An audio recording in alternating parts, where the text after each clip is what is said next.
إن بطش ربك لشديد إنه هو يبدئ ويعيد وهو الغفور الودود.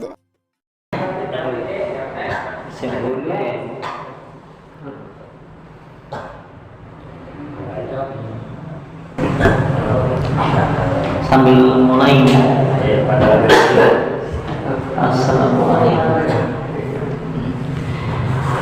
Assalamualaikum warahmatullahi wabarakatuh. Waalaikumsalam warahmatullahi wabarakatuh.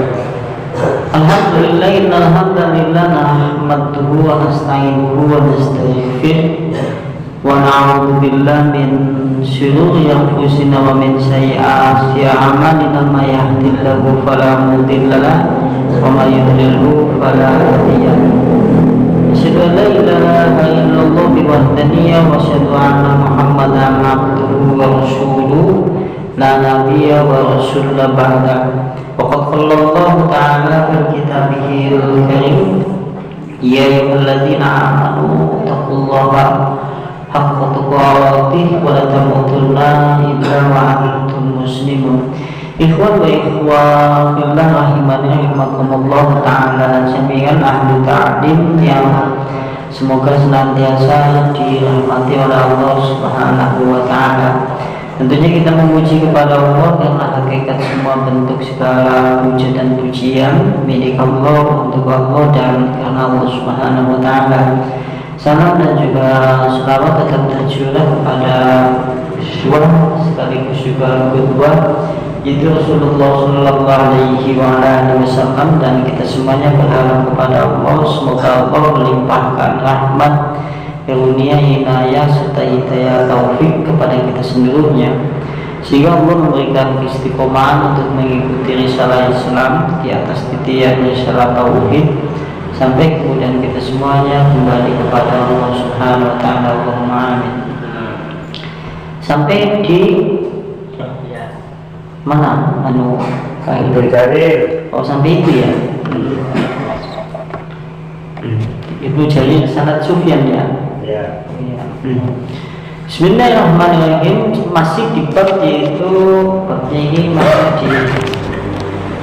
masih di bab sungguhnya huluk terhadap kuburan orang-orang soleh, maka menjadikan kuburan itu berhala yang disembah dari selain Allah. Masih di bab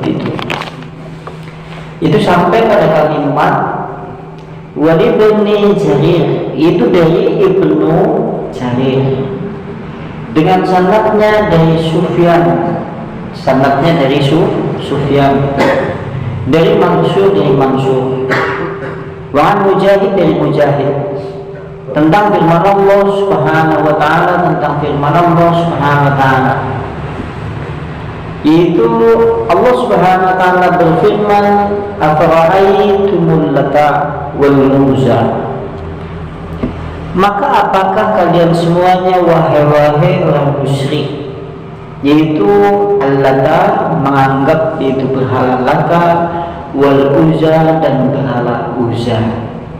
Maka dalam firman Allah tersebut di mana Allah menyebut nama berhala zaman jahiliyah, itu yang disebutkan di dalam ayat ini berhala Lata dan berhala Uzza. Maka kalau berkata Ibnu Jarir, yang dimaksud dengan berhala Lata, yang dimaksud berhala Lata, karena yalutu lahu asyawirqa famata fa'akafu ala kabrihi. Lata adalah nama seorang laki-laki yang biasa mengaduk adonan tepung untuk mereka. Di sini dengan Lata adalah seorang laki-laki yang biasa mengaduk sawik. Sawik adalah adonan tepung yang dicampur dengan kismis dan daging. Lantas kemudian mengaduk adonan tepung tersebut untuk mereka. Mereka di sini yaitu mereka orang-orang zaman jahiliyah. Lantas pemata, maka tatkala Lata itu meninggal, begitu Lata meninggal, maka mereka mendatangi ala qabrihi kepada kubur-kuburnya. Begitu Lata itu meninggal, lantas mereka orang-orang musyrik jahiliyah mendatangi kuburan si Lata. Coba kita perhatikan di dalam konsep orang jahiliyah. Dalam konsep Islam, kita tahu sing jenengane orang musyrik perlu menjadi catatan yang penting. Satu, panjenengan jangan pernah menganggap mereka bukan orang yang beragama. Salah yang seperti itu. Karena mereka adalah orang yang beragama, mewarisi agama Nabi Ibrahim dan Nabi Ismail, tetapi sudah banyak penyimpangan. Nah, lantas yang kedua, mereka sangat mengenal Allah. Mereka orang beragama kok. Mereka mengenal Allah sebagai Allah dan yang maha mengatur alam semesta dan yang lain-lain. Lantas yang menjadi pertanyaan, kenapa mereka kemudian disebut sebagai orang musyrik jahiliyah? Karena permasalahannya di antaranya mereka menyembah Lata. Nah, kalimat menyembah Lata di sini, jenengan juga jangan membayangkan misal itu kuburan Lata, lantas kemudian Latanya langsung dibikin berhala, kemudian dibikin patung, lantas kemudian orang musyrik jahiliyah bersujud di hadapan patung Lata. Salah seperti itu. Tapi konteksnya adalah mereka disebut sebagai orang musyrik jahiliyah. Lata adalah sesungguhnya adalah seorang laki-laki yang terbiasa membuat adonan tepung, campur minyak kismis, kemudian campur daging, kemudian diberikan kepada mereka orang-orang musyrik jahiliyah. Begitu dia meninggal, orang-orang kemudian mengerumuni atau berdiam diri di kuburannya. Dalam sejarah Islam, mereka disebut sebagai orang musyrik.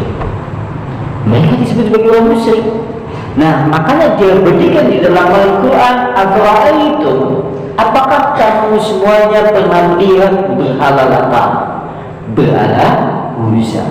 Kalau konteksnya seperti ini, coba kalau seandainya kemudian konteksnya seperti ini, sebelum kita jauh berusaha meneliti dan menjelaskan terhadap permasalahan, yaitu apa yang disampaikan oleh Ibnu Jarir, maka banyak tidak kaum muslimin hari ini yang mendatangi kubur-kuburan orang-orang soleh.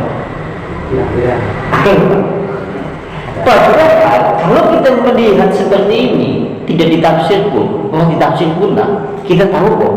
Wong kepenak ini kalimatnya simpel. Mereka orang musyrik jahiliyah yaitu melihat Lata itu adalah seorang laki-laki yang biasa membuat adonan tepung. Lantas kemudian begitu dia meninggal, orang-orang zaman jahiliyah mengerumuni dan mendatangi kuburannya.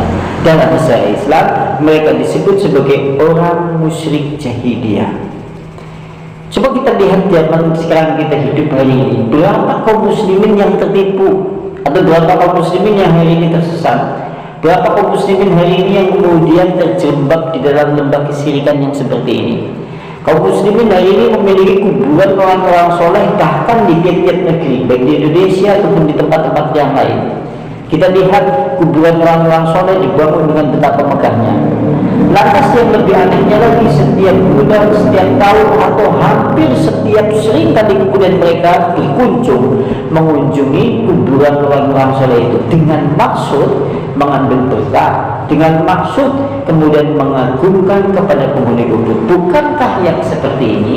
Inilah yang disebut dengan konsep kesyirikan di zaman jahiliyah.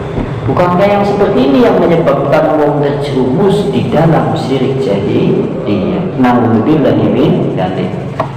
Kemarin kita disinggung kasus Nabi Daniel tatkala ditemukan oleh Umar bin Khattab, karena jenazah Nabi Daniel tidak busuk. Karena kita tahu yang namanya jenazah Nabi maka utuh, yang rusak hanya beberapa helai rambut yang ada di belakang. Orang-orang dulu biasa mempergunakan jasadnya Nabi Daniel untuk meminta hujan. Begitu kemenangan kaum muslimin di wilayah Tustur, lantas menemukan jenazah Daniel itu. Begitu jenazah Daniel itu ditemukan, lantas kemudian Umar bin Khattab memerintahkan sahabatnya menggali lubang sebanyak 13. menggalinya siang-siang, dikuburnya malam-malam. Tujuannya apa? Mengelabui kaum muslimin pada saat itu supaya tidak terjumus mendatangi atau membongkar kuburan yaitu Daniel. Coba kalian bayangkan sekarang, kalau hari ini ada di zaman Umar bin Khattab, kira-kira apa yang dilakukan Umar bin Khattab terhadap kuburan-kuburan yang ada di belahan dunia ini yang sudah terlanjur dibangun dan diagungkan? Kira-kira Umar bin Khattab mengapa?